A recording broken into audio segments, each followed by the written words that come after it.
Bonjour à toi, bienvenue dans le Réveil Otaktu, ton émission qui résume l'actu otaku tous les lundis, mercredis, vendredis à 7h sur YouTube. Vous le savez, c'est la grosse annonce des derniers jours, la fin de My Hero Academia. Ça y est, c'est officiel, et pour fêter l'occasion, eh bien, le mangaka nous a dévoilé une nouvelle illustration, voilà, pour fêter la fin de son manga après 10 ans.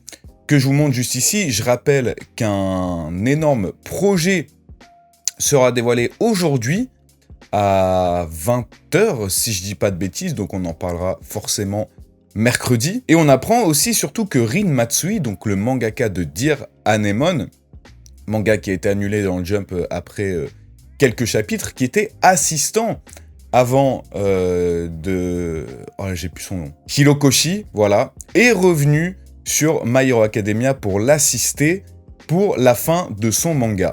D'ailleurs, il s'est exprimé sur le sujet à la fin de...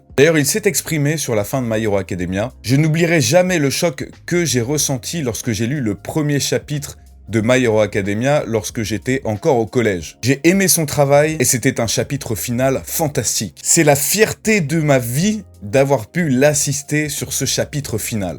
Même si c'était seulement d'une manière minime. Merci pour les 10 ans de la série et félicitations pour l'avoir menée à sa fin. Alors, est-ce que vous êtes du même avis que Rin Matsui, mangaka de Dear Anemone? Est-ce que pour vous c'était un chapitre final magnifique? Et qu'est-ce que vous attendez de l'annonce secrète qu'on aura aujourd'hui pour My Hero Academia? Laissez-le nous savoir dans les commentaires. Vous savez, ce mois-ci, Oli soutient le Réveil Otaktu, la meilleure alternative aux sodas et boissons énergisantes disponibles sur le marché. En plus d'avoir des goûts incroyables, ce sont des boissons beaucoup plus saines. Vous avez les Oli Energy pour un petit coup de boost, les Oli Ice Tea pour vous désaltérer, et les Oli Hydratation pour vous soutenir lors de vos séances de sport. Vous avez moins 5€ sur votre première commande, le lien est dans la description. Et moins 10% pour toute commande avec le code qui s'affiche juste ici. Et moi, ce matin, je me fais le Oli Ice Tea Lime Mint Matcha Green Tea. C'est une dinguerie. Ah, c'est vraiment mon préféré celui-là. Pour la deuxième semaine d'affilée, Oshinoko est le manga le plus vendu au Japon avec 121 900 de ventes. Donc c'est la dernière semaine du mois de juillet. Deuxième, Space Brothers, 117 000 ventes. Troisième, Jujutsu Kaisen, 88 000 ventes. Quatrième, Kaiju Hachigo, 78 000. Ça descend un petit peu depuis l'arrêt du manga, de l'anime, pardon. One Piece, quand même cinquième, avec 71 000. Et après, bon bah comme d'hab, on a encore du Haikyuu, du Kingdom. Et là, je vois un truc. Toilet Bound Hanako-kun. J'ai aucune idée de ce que ça peut être, mais peut-être un manga où le personnage principal s'est réincarné en toilette, je sais pas, ça m'étonnerait même pas. Mais c'est quand même à 58 000 ventes. Donc ouais, Oshinoko qui continue, qui est maintenant pas une surprise, puisque c'est très très bien installé. Et au vu de certains commentaires, ça fait plutôt réagir, et pas de la meilleure façon, pardon. Quelqu'un qui nous dit « C'est quoi ce manga de Golemon? Vas-y les japonais frères !» Très très beau tweet. Un tweet assez intéressant, ça date la période où on avait One Piece et Demon Slayer qui faisaient entre 1 et 2 millions d'exemplaires par semaine. Bon, en même temps Demon Slayer c'est fini depuis maintenant, je sais pas, j'ai pas envie de dire de bêtises, mais 1 ou 2 ans quasiment, le manga. Je crois même peut-être 2 ou 3 ans. Et One Piece, c'est vrai que ça a du mal.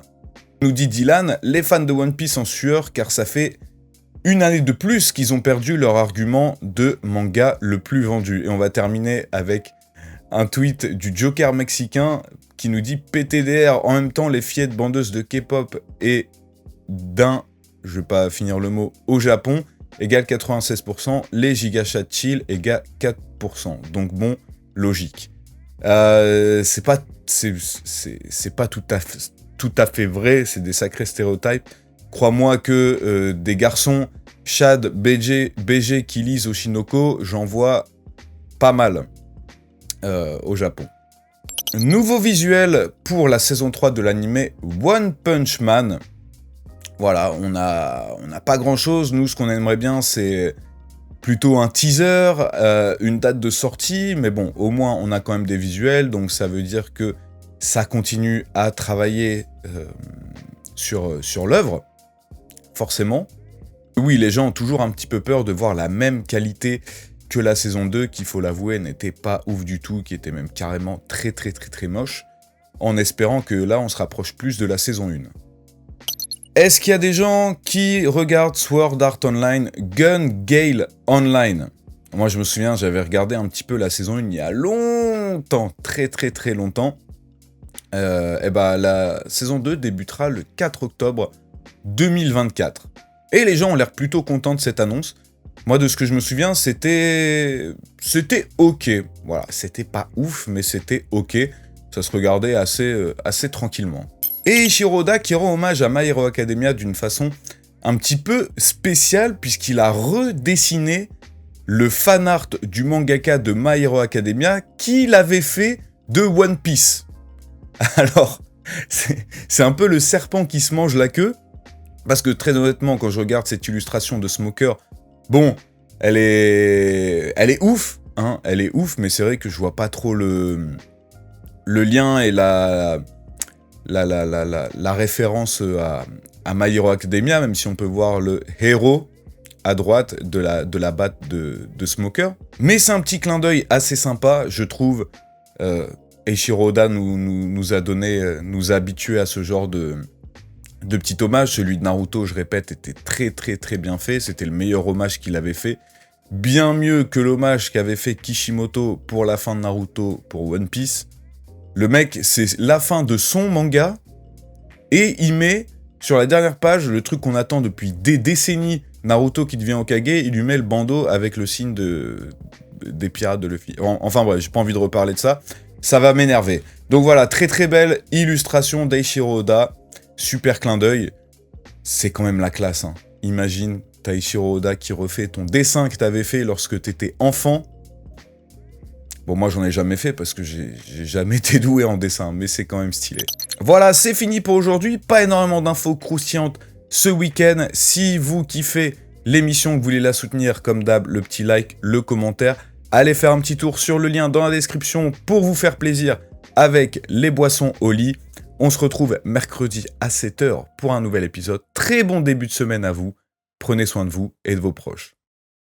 Tchana.